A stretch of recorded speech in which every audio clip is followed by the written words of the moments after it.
Welcome to Better Than We Found It, the podcast for leaders driven to leave a positive mark through their leadership. I hope that I will have created some ways in which the circumstances of your birth don't predict the opportunities you have in your life. I'm Josh Huggins, your host and the founder of GS2 Partnership, a search firm committed to connecting visionaries dedicated to environmental and social betterment. I have 2 young sons. I want to be able to tell them I did use the resources and expertise of a company to try to create more awareness about climate change. In each episode, we delve into the minds of executive and future leaders. We discuss how sustainability guides responsible leadership, sparks change, and drives value. The way of thinking I try and advocate is for us all to think about us having a collective problem to fix, which is climate, and that we need to rebuild our global economy. We are GS2, and we are on a critical journey to connect to those who believe in leaving the world better than we found it.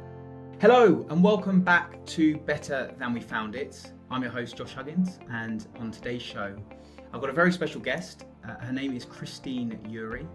Christine is the founder at ESG for In-house Counsel, a specific advisory and consultancy business working with legal professionals on their ESG and sustainability goals, metrics and objectives. Christine had a fascinating career, beginning within the legal profession, working through private practice into an in-house role for an organisation which was acquired by NG, which she tells the story of, progressing through to Chief Legal Officer and ultimately leaving as the Chief Legal and Sustainability Officer. So a cross-pollinated skill set across legal and sustainability, and on today's show she explains that in a lot of detail, and there's a lot of good insights and wisdom for you to pick up on. So I hope you enjoy it. It's a very interesting discussion. Please feel free to give us your feedback, and let's dive right in. So Christine, welcome to Better Than We Found It. Oh, thank you so much. I was delighted to get your invitation, Josh. Brilliant. Well, before the episode started, I did a little introduction to you, but I don't think I can probably do it as much justice as you can. So for the audience and those listening, could you perhaps give us a little bit of an introduction to who you are, your business, and then we'll go back and tell your story. Of course. Hi, I'm Christine Ury. I am the founder of ESG for In-house Counsel. I work with general counsel, in-house and companies to improve their ESG performance, primarily through board and executive training, and then just providing little bits of strategic advice. I came to this from being a general counsel and a chief sustainability officer. So I've set up all of my own programs, from ethics to climate to human rights. And now I like helping other companies succeed as they are expanding their own ESG programs. Wonderful. Well, I'm really keen to get into it and hear all about it. So let's go back to the start and talk about kind of origination stories. I think it's really useful when I talk to leaders to find out a bit about perhaps their childhood and how that shaped the ideas of their career or what they wanted to pursue. So tell us a bit about where you were born, where did you grow up, and how did that start to shape your perspective on the working world and what you wanted to do? Oh, we're going back a little ways here. Okay. I was born in Kansas, which is a state in the middle of the United States, very flat, known for farming, small town. My dad was a lawyer and my mom was an accountant, and I suppose that shaped my view of the world a little bit. I really saw myself in a future being a professional, having that kind of approach to advising clients. And so I probably wouldn't have admitted it at the time, but I'm guessing that helped pave my way to go to law school and pursue that path of being able to be a legal advisor to people. Sure. And what was it back then that you feel really appealed to you about law, or when you sort of realized that was the thing that you wanted to do? Yeah. For me, it was the power to help people. I saw both with my mom and her accountancy and my dad with their legal practice, that the knowledge they had, the the skills they had built, they were able to apply it to help people with their lives, to make things better for individuals. And to me, that was really powerful. I could see, that I could build up a set of skills, a set of knowledge that would ultimately make people's lives better. And I loved that idea. Sure. And what about the prominence of climate or nature and sustainability in your family or your upbringing, or even just your awareness of that in those earlier years? Yeah. I mean, I would say it wasn't high. I'm a little bit older than I look, so it wasn't. It wasn't climate change wasn't something that was really a thing that you talked about. The one piece I do remember. So when I was younger, it was during the Cold War, and there was a lot of fear around nuclear. There was a lot of fear about impacts of radiation in nuclear, and there were experiments going on around how that would impact crops. I participated in one when I was in a youth group, and so just seeing that kind of impact of human activity and the potential impact that could have on our ability to live on this planet was something that has stuck with me for my whole life. Sure, understood. So I'm probably the most I know about law is the episodes of Suits that I've watched, which I've heard from others perhaps really doesn't realistic, give Oh yeah, every single day it's like Suits. Yeah. But how does a law career begin? What are the early years like? What were they like for you? And what did you find yourself doing? Yeah, I mean, it starts. The path is different in different countries, but in the U.S. It starts with an advanced degree in law. It's 3 years. It is incredibly stressful, incredibly competitive, little pressure cooker, and law school is a funny process because you go in and usually most people have ideas like I did of wanting to make the world a better place or do something to contribute. And while you're there, your vision gets narrowed. The environment kind of puts you into this idea where you have a mold. You have to be a partner in a law firm, or you have to be an appellate judge or a law professor or something like that in order to be successful. And just how you see your future all of a sudden becomes very like a tight wire, very stressful. And then when you come out and you're trying to get that first job, you're trying to get started, and it feels like your whole future depends on it. So it's a common experience. It's kind of talked about a lot in social media by lawyers, kind of going through this early year process. And then, after you've been around in the profession for a decade, you look around at all your law school classmates and you realize how many different paths they took, how many different things they're doing, that nobody could have predicted where they ended up. And some vastly outside of the law, some are in it, and you realize that you can't predict where a career is going to go. You have to Sure. Be along for the ride. Yeah. So what did you do? You tell us about your early years in law and how that progressed for you. Yeah, so I started out in a law firm. It was a very traditional path to go from, I went first to law school. I worked for a judge for a year in a clerkship where you're just kind of a helping hand. I wouldn't even say an apprentice, but you're kind of the judge's right hand. That was fantastic because you get to see all different areas of the court system and kinds of law. And then from that kind of clerkship, usually you go into a law firm in a litigation practice, and that's what I did. Law firms, for law students, they're traditionally considered a great way to get training because you'll be working very closely with senior lawyers, and you'll be able to work on more complex matters than you could individually. Some of that dynamic is changing now. It's been a minute since I was a junior lawyer, but those were kind of the advantages at the time. And now it feels a little bit ironic. So you go into a law firm, you get just assigned, where they need help. And my very first case was the Enron case, and I was a peon, but we were defending an Enron member of the Enron board of directors, which feels so far away from what I'm doing today. But I learned an incredible amount working on that case. For sure, I understand. And was there a particular area of focus that you had in terms of law? Or do you get when you study, do you get assigned, or do you focus on a particular area and then get assigned to that when you go into practice, or how does that work?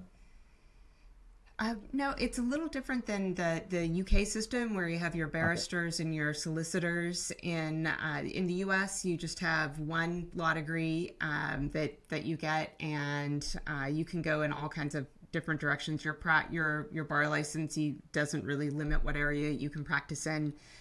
Usually when you start in a firm, you'll be put into one broad category of work. I was put into litigation to start with, and it was in a business law firm. But I within a couple of years, I determined I didn't want to be in litigation. I just didn't find any kind of satisfaction from it. I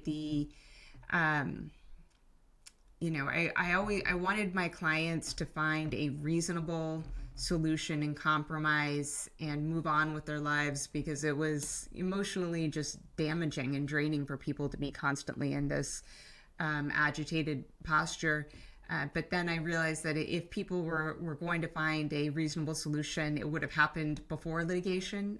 It would have happened when they were working with their business counsel. So I ended up transitioning over to the other side in our law firm, which did transactions and worked on M&A and finance and IP and about everything that you would do for as a business counsel. Sure, understand. And I know you mentioned there kind of briefly already, but a theme that sort of came through to me when we were having our pre-call was that having that passion and purpose is something that's really important to you. What do you think when you sort of reflect back on the roles back then that you weren't getting, that I suppose you wanted in order to be fulfilled in your career, and I suppose ultimately why you took the step to leave? Yeah, when you first graduate law school, and I give the same advice to people today, the most important thing is to build your skills as a lawyer, because you don't actually learn how to be a lawyer in law school. You learn some thought, you learn some research skills, you get some key information, but the day-to-day of practice is very different. And so the first few years were really about just getting those basic skills, and there wasn't a lot about, I'd say, personal fulfillment involved in those first few years. But eventually, I got my feet under me in my legal practice. I learned what I was doing. I felt comfortable advising clients and with the day-to-day, and I was able to pick my head up and look around and ask myself the question, okay, do I like this? How do I feel about this? It took me a few years after law school to even get to the point where I had the headspace to ask. And what I found is, I didn't get the sense of meaning out of a law firm practice that I wanted in my life. A lot of people do find great meaning in that kind of legal practice, and I don't want to say anything to disparage that, but for myself, I couldn't get that sense of inner satisfaction, and eventually that drove me to just leave the law firm. I still remember the day I went in and politely turned in my notice. I didn't have a plan B. I just knew that I needed to find something else. So that was a big step in my career. For sure. And I think, coming at it from the talent lens and career journey lens that we do, I think there's a bit of a lesson there in taking that step when you're at that crossroads without something lined up, and a very brave decision to do so. But it feels like you had enough I suppose, belief in yourself, but also knowledge that this wasn't the right thing for you to do that. And did you counsel other people when you made that decision? What was their advice? Did you go it alone? Like, tell us about how you came to do that. Yeah, it was a really hard decision to make. I had come to a place where I thought, a change was necessary for my mental health. I just was no longer in a positive place, so I knew I had to take some action. And I was very fortunate that just at that point, a strong mentor came into my life. She was a new partner in the law firm, and she really believed in me, really supported me, but knew that the law firm wasn't the right path. So she counseled me through that. She actually went with me when I quit my job as moral support, and was that person that made me believe I would find another step and I would find another chapter, even if this was not the right chapter for me. For sure. So you've made that decision. You've left your, I suppose, without anything to go to. So what did you do? What were the next steps to decide how to make that next journey? Yeah.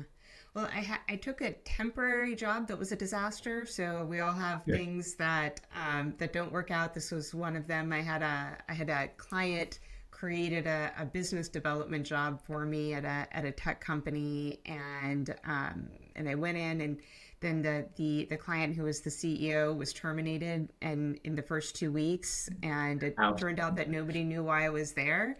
So that was short-lived and somewhat painful.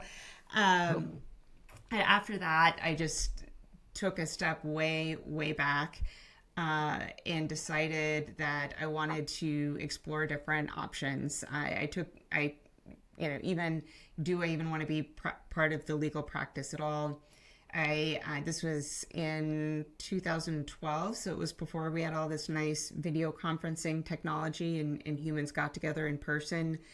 So I went out into the community, and I had over 100 coffees with people from, you name it, education, from business, from nonprofits, from government, and just asking them about their jobs, what they're doing, what they see as their opportunities, trying to find my own path in other people's stories. So I'm continue to be very grateful for the folks that provided their time, and it's one of the reasons I do tend to accept a lot of requests for coffees or informational interviews from students that want a little bit of guidance. For sure. So then, was it Ecover at the time that the business was called that you joined in this in-house position? Yes.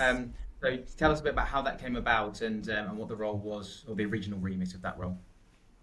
Yeah, so I had this one coffee with a woman, and she ran the foundation, charitable foundation at Intel, and she was responsible for figuring out how Intel invests about $100 million a year, and I was talking to her. I'm like, hey, you have a really cool job. How do you get your job? It just sounded fantastic to me, and she gave me a bit of advice. She said, just find a job. It doesn't matter what job, in a company where you believe in the mission, and where people, you look to make sure that people can kind of move around between positions, that it's porous within the company. And if you find a way in, you're a smart woman, you'll be able to navigate from there. To identify the right role for yourself. And so, I really took that to heart. I'm sure she never thought about that meeting again. I'm 100% positive she has no idea who I am. I've told this story at least 100 times. She's probably never heard me tell it. But I took that to heart. I decided that I did want to be in a business because, at least in the U.S., business is really the most powerful force for change that's in our culture. And sure. I looked for a business that resonated with my values. And at that time, a job opening came up. It was for a corporate counsel role at a company called Ecova.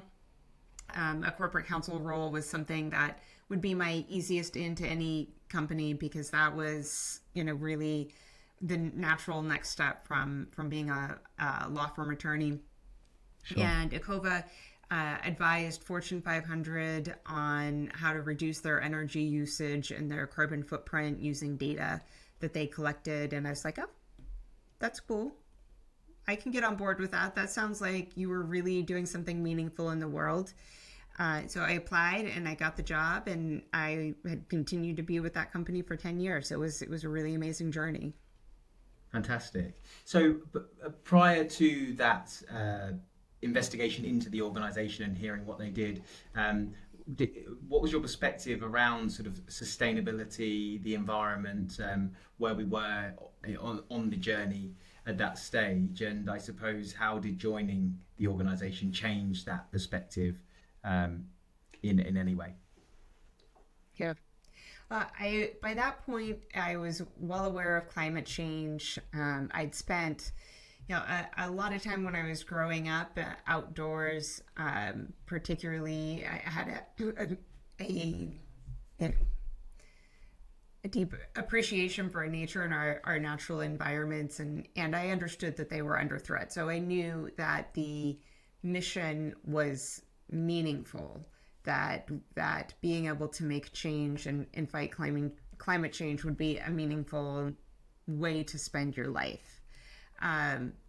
When I joined the company, what I really learned was more about how and what the challenges are that companies are facing, that we're facing as a human species, making those changes, and how to go about reducing a carbon footprint, making things more sustainable within a corporate environment. So we were a corporate environment working on our own sustainability, and then what we did is we helped clients become more sustainable by reducing their own footprint. So learning how to navigate that within a corporate environment was really a key skill that I picked up from my time with Ecova, that then became NG through an acquisition. Sure. And this is what, 2013, 2014. So whilst, of course, the movement and momentum had started, considering where we are now, it was pretty early days in terms of people understanding this or probably paying attention to it. So interesting that you've been in it for a long time. What would you say were some of the toughest things that you found moving from the I suppose the practice level into the in-house role, and that sort of, I suppose, business awareness and understanding that maybe you learned or didn't have the appreciation of before you joined? Yeah, I loved moving from the practice to the in-house role. What I found, it suited my natural inclinations a lot better. I'm somebody who loves to be broad. I know a little bit about a lot. In a law firm practice, they like you to know a lot about a little, so you can provide that depth of advice. And so when I got into a in-house practice, suddenly the fact that I could provide a 90% response 100% of the time and do it quickly was really valued, and I appreciated that. I liked the speed. Things in an in-house practice in a business move much, much faster than they do in a law firm, and I'm an impatient person. So I would rather, move fast, take a little bit more risk, and make more progress. So that really resonated with just who I was as a person. And I loved the team aspects. In a law firm environment, yes, you work with other people, but it just has more of an individual feel. In a corporate environment, you're on one team working towards one company mission, and I love that kind of feeling of solidarity. It was immediately a much better environment for just my skills and my temperament. I think the one surprising thing I found when I first started, I was working for a general counsel. He was very, very good mentor. And I remember bringing in I found some kind of risk, some kind of legal risk or challenge or something like that. And I brought it into his office to apprise him of the situation. And I was like, oh, so, we're doing this and it appears there's XYZ risk. And, period. That was how I viewed my job. And he looked at me and he's like, well, what would you do about it? And it hadn't occurred to me to walk in and propose a solution. I told him what I would do. I gave him, my advice, like, okay, well, I would recommend this. And he's like, great, go do that. And what it really taught me, just he really taught me a lot in that interaction that I tried to bring to when I was mentoring people later, pushing me through to come to not just the problem, but the solution, and then trusting me to go and implement that solution. It taught me the importance of being willing to make a decision, take a risk, that as in-house counsel, it's not just your problem to spot problems and identify risks and inform the business. Like, you actually have to advise on what to do. Sure. Yeah, makes sense. I understand. So you mentioned earlier about the NG transaction and the fact that there was the acquisition there. So in your role, what part did you have to play in the transaction, and what was that process like? Yeah. Ecova went up for an auction. That means they put together a prospectus. We had investment advisors and whatnot, and was offered for sale. And that involves a lot from the legal team. You have to gather together, packages of data and diligence and make sure that you have all of your ducks in a row. I was corporate counsel at that time, so I was part of the team, making sure that we had, all of our packages of information on our intellectual property and our contracts and everything that a buyer could want. And so I was part of the team that helped with the packaging, and then also part of the team, once you put all your packaging out, and then you get a bunch of diligence questions back. So trying to figure out what all the answers to the questions were. So really part of that sales process. And then on the other side, once you complete a transaction like that, then it's all about integration. And so as part of the team trying to figure out, all right, now we have this new owner, and what does that mean? And what do we need to change? Who do we need to interact with? What's next? Sure. And in the pre-sale due diligence, was sustainability something, or the environmental credentials of the organization something that was an area of focus? And did, again, from a legal perspective, was that something that you had any interaction with? Yeah. Not really. It wasn't at that time, just, some companies weren't really into measuring their carbon footprint. Those weren't questions that came up in due diligence like they were today. I can tell you though, NG is an energy company, and they were looking much more on the business strategy side. So from a business strategy perspective, NG was in the process of shifting from being a traditional energy company and wanting to lead the energy transition.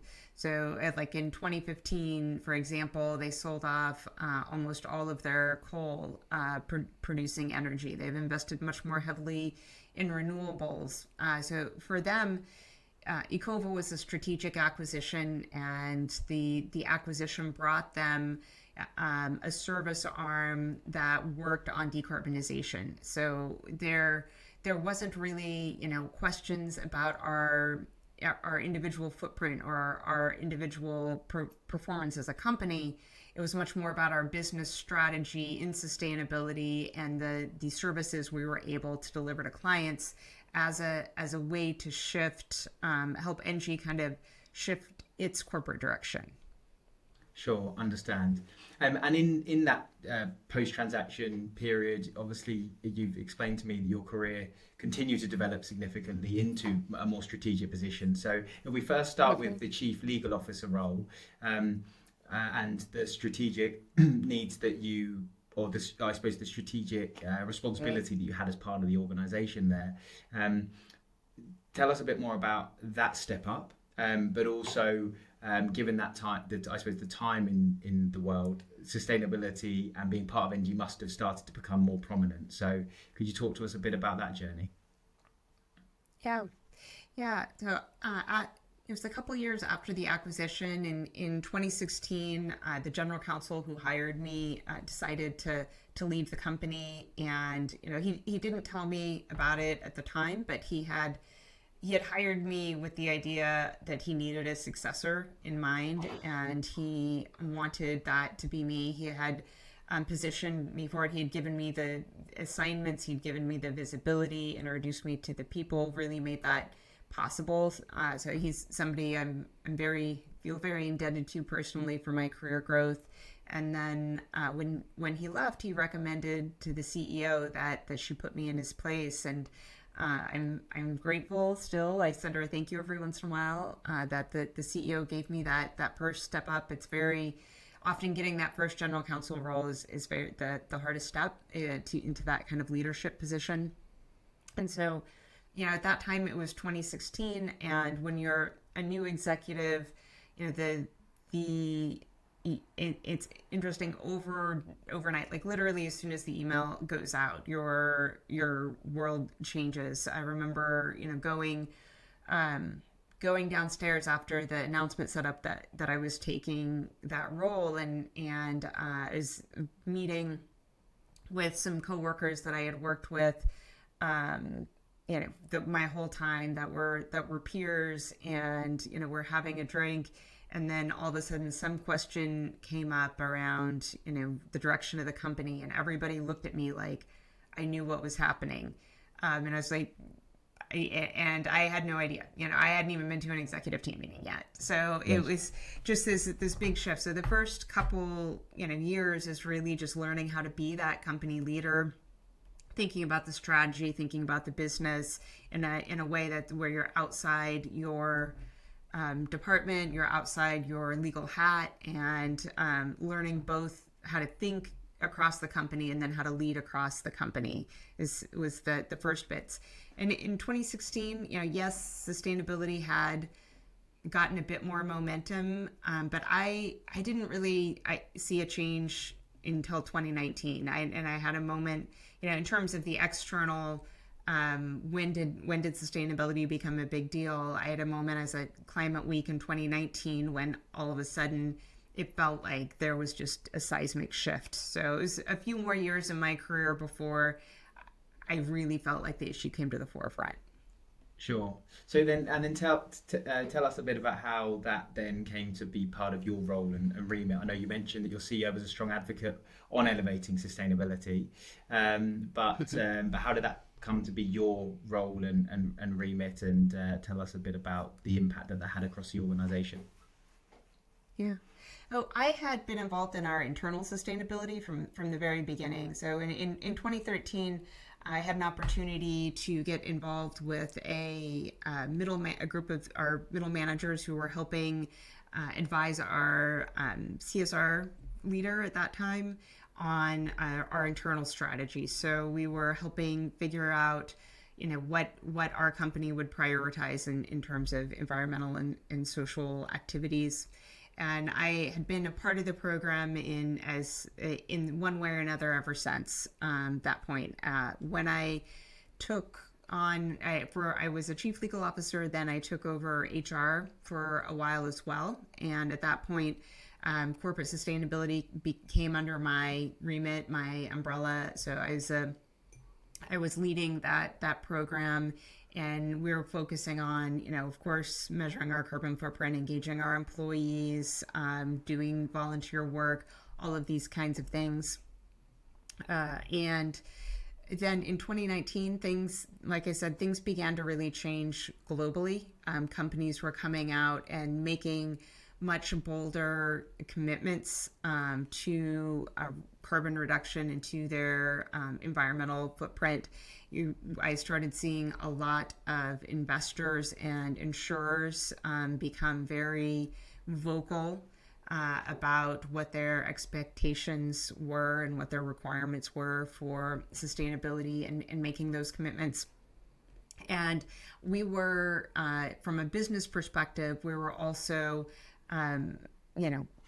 up-leveling all our services to meet this challenge. As all of a sudden, carbon, climate, sustainability was a C-suite topic for companies that were not in the sustainability world. So we created, a very top shelf consulting level to advise C-suite on how do you actually accomplish those goals. So how do you set, a net zero goal, and how do you accomplish it?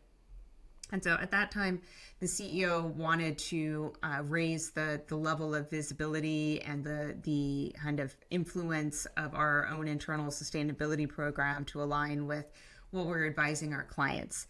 And so he asked me to take on kind of a dual title of Chief Legal Officer and Chief Sustainability Officer, so that we had, made a clear statement at that executive team level.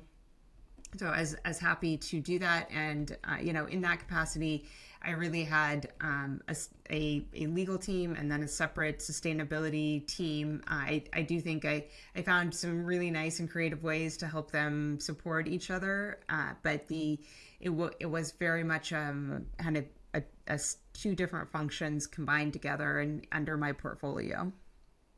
Sure. And I suppose this is something that we see in a lot of organizations where, sustainability is something that is a top level topic, but perhaps organizations like individuals who are already known in the organization or already have a network in the organization to take responsibility for it rather than recruiting somebody externally into the organization. What would you say were some of the benefits of the track record that you'd had in the firm at the beginning before you took sustainability to allow you to deliver successfully in that role? With the network you had. It's a great question. There, everybody likes to talk about where do you put sustainability, and should you have a separate chief sustainability officer? Where does it belong?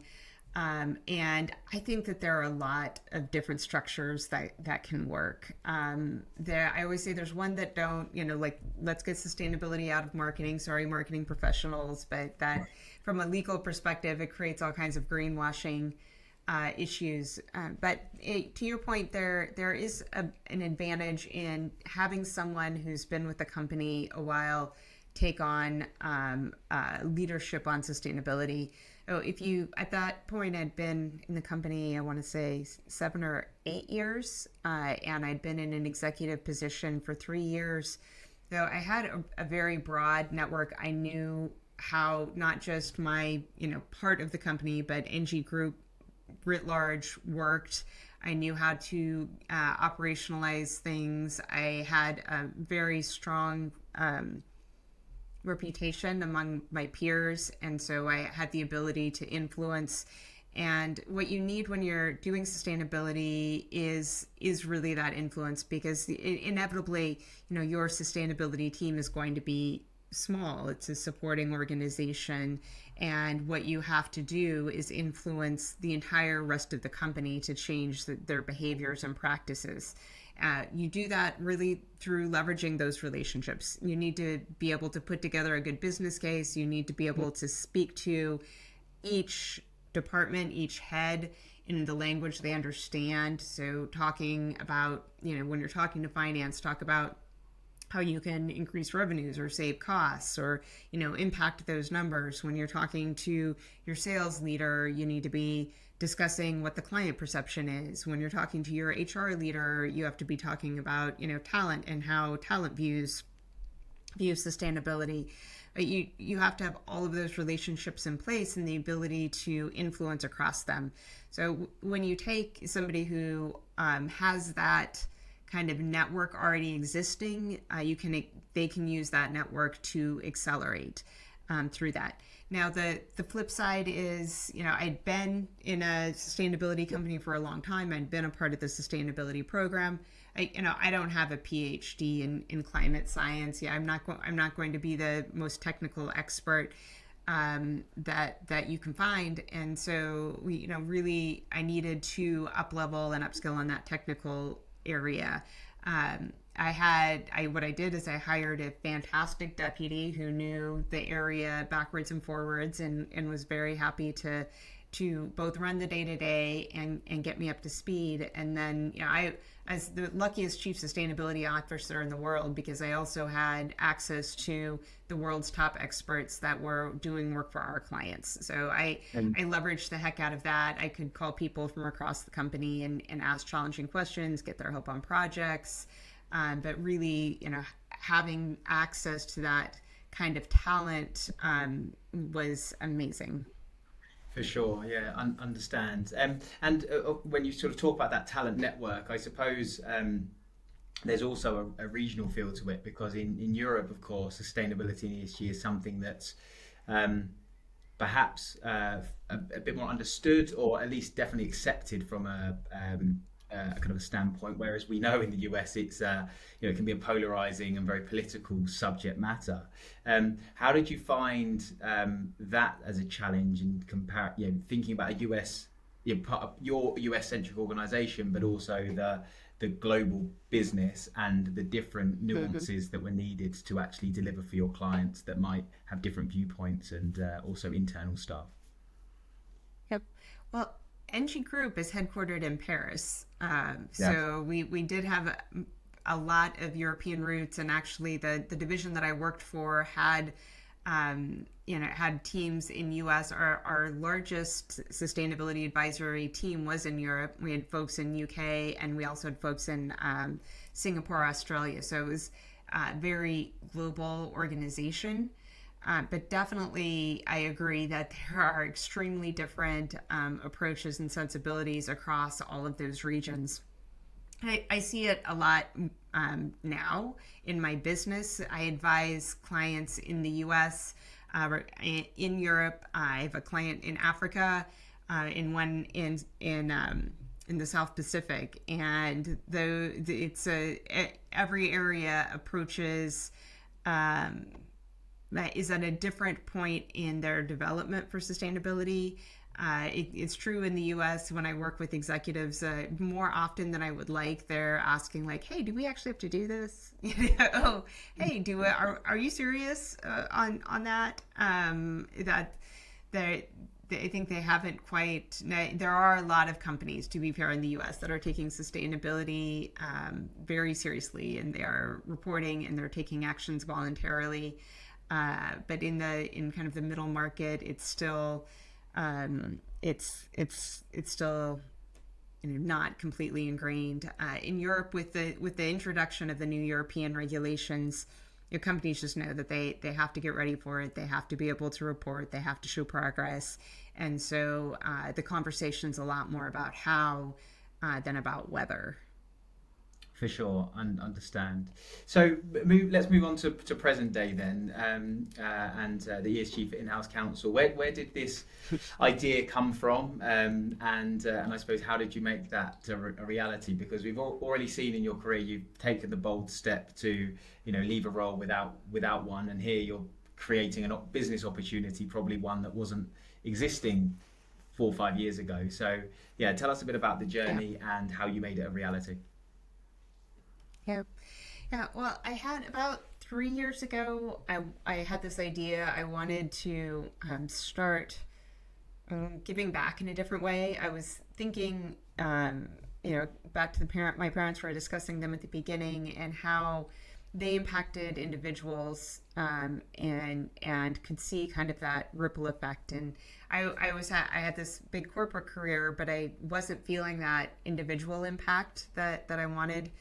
And so I had an idea, and I realized, okay, I've been at this climate company for, at that point, 7 years. I have this chief sustainability officer role. I have all these resources.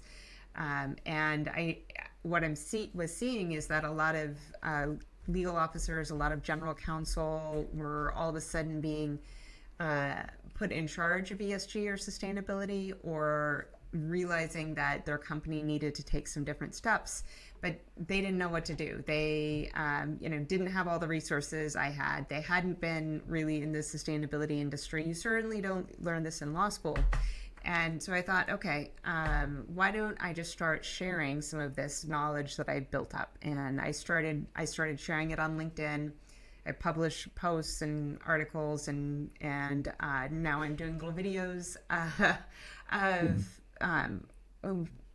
things that I try to provide very practical information that a general counsel can grab a hold of and action. So without having to spend a ton of time going through scientific magazines or getting certified in something, here's an action plan for you. And I'd been doing that for 2.5 years when I left my corporate job. And the idea over that time, just the need for legal counsel to get involved continued to increase, regulations increase, greenwashing litigation increase. And I realized that legal counsel to do this, they really needed more help than I could provide in an article or in a LinkedIn carousel, no matter how well drafted. There's still questions that required help applying on a company by company basis. So that was the idea that is the idea for my business is to help legal leaders make change in their companies when it comes to ESG. Sure. And I suppose one of the takeaways that I was thinking as you were saying that is the value, I suppose, of building your own personal social brand, even, I suppose, when you're employed, because it can create opportunities for you that may not have been there if you didn't. So was there always the long-term view to do this when you started posting, or was the posting coming out of a different angle as to why you started to do it? Yeah, I mean, I had a sense that I wanted to create something that was personal to me. There's life, it has its uncertainties to it, and it feels good to have something that I own, that's just mine. So I wanted to create a personal brand as a piece of it. And I didn't have any kind of time trajectory for when I was going to start this business when I began, but I did know that at some point I was going to transition out of a corporate role, and I'd like to have more control over my future, be able to set up something where I was working at the speed I wanted to work at. And so it was kind of a someday. It was I like the idea of having something I own and being able to contribute, and I'll use it someday when I started. And then, someday became today. Yes, sure. I get that. And are you, I suppose, an interesting context of the conversation is the sustainability responsibility, or at least the awareness of that being on legal counsel and general counsels within organizations. How prominent are you seeing that those roles are responsible for sustainability when you sort of look at the client base that you have? Or are these organizations where they have a chief legal officer and a chief sustainability officer, but they just want some more targeted support? Like, what's where do you see this need coming from? Yeah, it's really a mix. If you look at data, I've seen that about 11 or 12% of chief legal officers will have responsibility for ESG or sustainability. So some of my clients are in that position. There's also, even if you're not leading sustainability, now general counsel really have to get involved with it, and they're seeing that due to the risks, the regulations, investor demands, the greenwashing issues that are coming out. So in general, legal counsel know that they have to up level on this. And at the same time, let's often, I'll see a situation where you have a sustainability team and you have a legal team, and they have to figure out how to come together. And that can be a lot of my role in an organization, is helping each organization understand the priorities of the other and really bring together the entire company around, one understanding of what ESG or sustainability is, what their strategic priorities are, and figuring out how to move together. But right now there's definitely kind of a little bit of tension happening between sustainability and legal, because sustainability has been kind of doing its thing for a while. Legal's been kind of not paying attention to it. And then, now, they both sides know that dynamic has to change a bit, and they're not quite sure where it's going to land. For sure, and I suppose who better to help them than someone who's sat in both camps and also overseen both of it. You mentioned it already in Europe with the regulations. We're seeing similar conversations between sustainability and finance, because of course non-financial reporting, the rise in the need for that and the demands that are being placed on it means that there's these roles now that are reporting focused, that perhaps sit in sustainability but have so much interface with finance. Do they need to sit in one side or the other?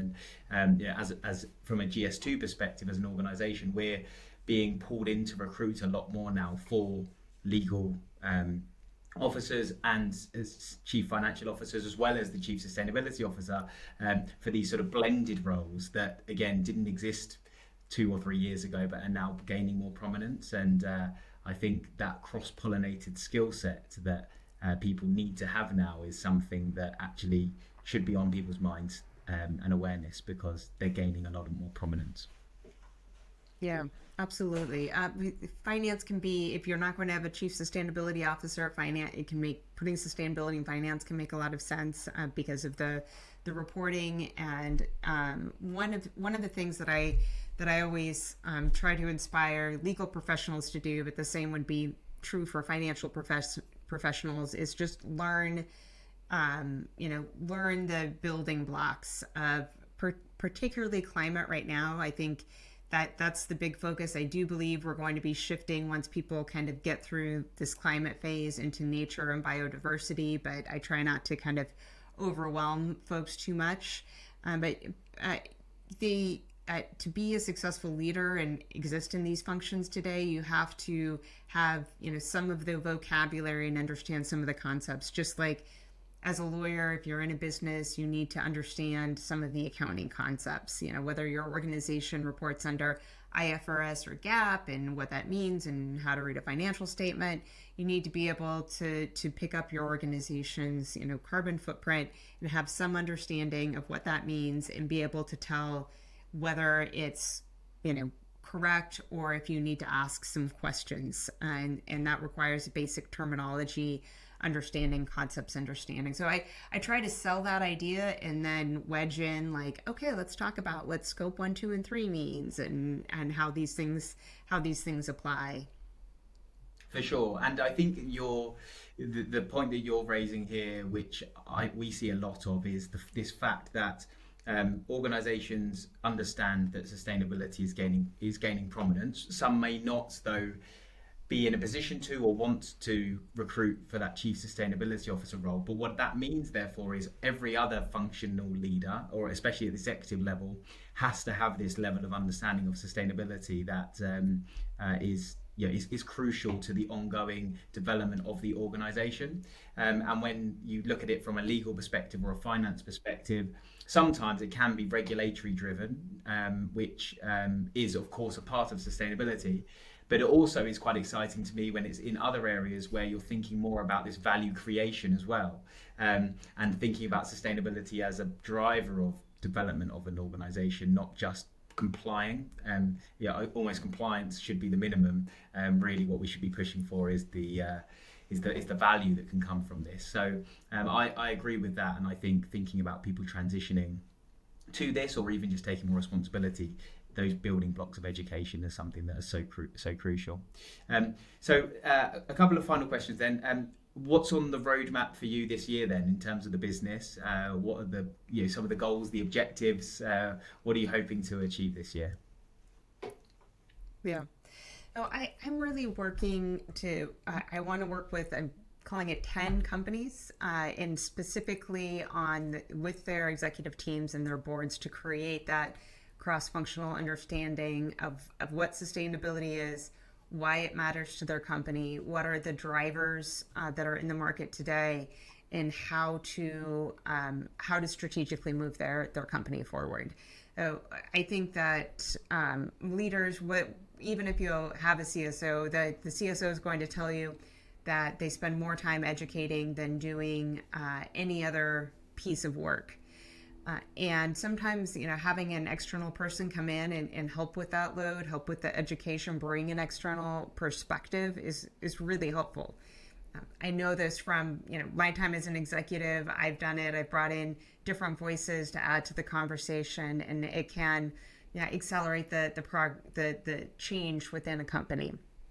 So for legally, for my company, ESG, for in-house, I really am looking for general counsels who want to make that change in their organization, and hoping to help them do it this year. I view 2014 as the crucial period. Right now, we have this legislation from Europe that's starting. What companies are going to find, I see this like GDPR, where we had this initial legislation around privacy. Frankly, in the US, we tried to ignore it because it seemed like a crazy European idea. And now it's the global standard for how you do business. I think the CSRD, the Corporate Sustainability Reporting Directive, is going to go the same way. I'm already seeing it with investors who are increasingly, whichever side of the pond you are on, expecting companies to be able to report and take action. I'm seeing it from a B2B client perspective. So right now is the time for companies to get their ducks in a row. And if they wait until 2025, they may well find themselves a bit behind the competition. For sure. And I suppose thinking about this year, though, there's a number of big changes that are afoot politically, particularly in the US. If from a European perspective, we look at it and think that if it does go a certain way, that perhaps ESG and sustainability will be put on the back foot considerably. How do you see things playing out with as a result of elections, or do you think we're on this transition to a point where it's happening no matter what? Yeah, I can't even imagine looking at American politics from the outside and what the headlines read, because it looks so insane, and it kind of is crazy what's going on. But the thing from a sustainability perspective, think about this example.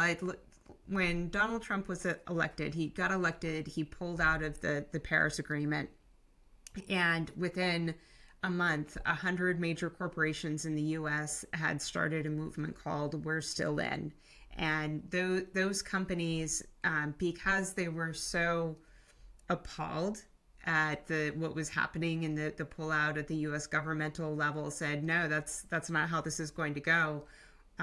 Business is in, and so we're going to continue making that change." I actually think that there are many things that I would not support during the Trump presidential years. However, I do believe that it galvanized business to take action in a way that probably wouldn't have had they not had kind of an opponent per se in government. And so it's kind of like what I said earlier. In the U.S., business is the big dog at the table, and they. In politics, you're seeing it with the anti-ESG movement, and we have all these state legislators trying to move through these efforts.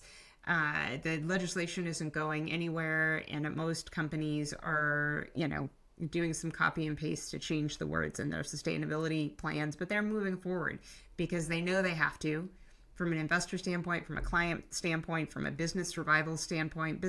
I don't see companies changing the direction that they're on based on the presidential outcome. And, it's possible that the outcome could actually galvanize more action in a surprising way.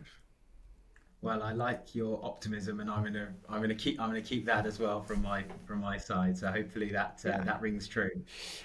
So Christine, as you know, with the name of the podcast, the areas for me that's really important is understanding people's personal objectives and ambitions. So for you, by the end of your career, what would you like your personal legacy to be to show that you've left the world better than you found it? Yeah. We talked about this a little bit, but what matters to me is the impact on individuals, and often, the impact that you never know about. And I get these little inklings every once in a while. Somebody will send me a direct message on LinkedIn, and they'll say, hey, I read your post. It had a huge impact on me. I tried this in my company and it worked, or I decided that to change my career in this different direction, and I'm really excited about it. For me, it's those little changes in individuals that bring me the most joy. And so I don't think about, I want to win this award, or I want people after I die to remember my name or whatnot. I think of it more as, the pebble in the pond. So wanting to create that kind of ripple effect where you have just, impacts on individuals that then create a broader impact on the world, and one that, frankly, you will probably never know. For sure. Well, I think that's very well put, and something that I'm sure you will achieve, certainly with the pathway that you're on. So thank you so much for your time today. It's been fantastic to hear a slightly different journey to, I suppose, sustainability leadership, but one that's very impactful and enlightening for sure. I'm sure there'll be people listening to this that would be interested to find out more about you, to engage and connect with you. We've already spoken about your prominence on LinkedIn. So would that be the best place for people to reach out to you and connect if they would like to find out more?